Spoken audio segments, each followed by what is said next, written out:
Good evening, everybody. How you doing today? It's early morning for me, almost 3 o'clock in the morning, and I just got done with my shift. I'm ready to go home and go to bed.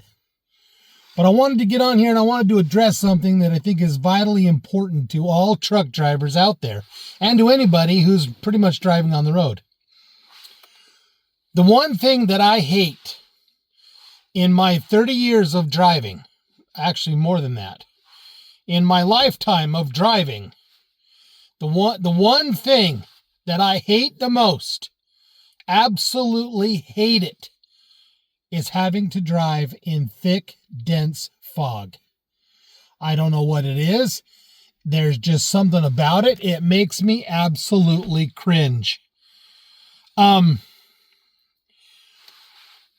important protocol. Very important for you guys to do this. When you're coming into the fog, do not turn on your four-way flashers. Do not turn on your hazard lights. Why do I say that? Hazard lights are for emergencies only. Now, they may tell you to turn on your hazard lights. I mean, I'm not looking up at the driver instruction booklet.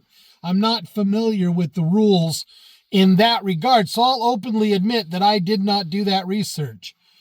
But in my years of driving, I've pretty much come to the conclusion that when you put on your emergency flashers, it means there's an emergency and there's a problem.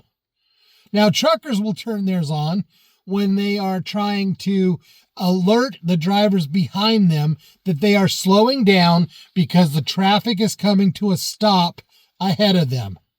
That's a very big deal.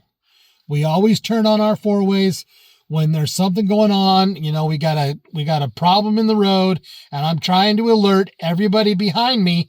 Again, it goes back to that key point, that communication. If you can go back to communication, that is vitally important. So do not turn on your four-way flashers. Another thing, do not run with cruise control.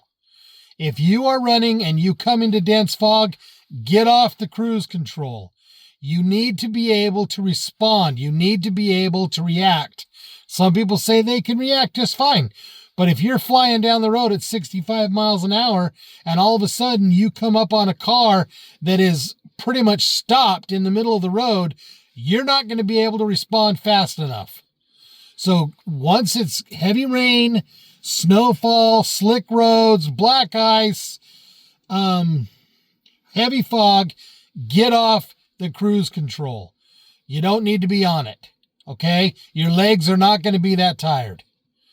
Another point, when you come into said fog, slow down. You don't have to win the race, okay? Don't go flying through the fog at 70 miles an hour. That's just ridiculous. Slow yourself down. Be prepared for what's coming up. I know that it's very important to look ahead, but if you can't see more than the front of the hood of your car, you're not able to see the hazards that are coming in front of you. Slow yourself down so you can be more prepared for what's going on in the world. Okay? These are just some tips I wanted to give to you guys today. I wish you safe travels. I hope you do well. Thanks for watching. May God bless you on your adventures, on your travels, and may you always ultimately make it home to your families. God bless.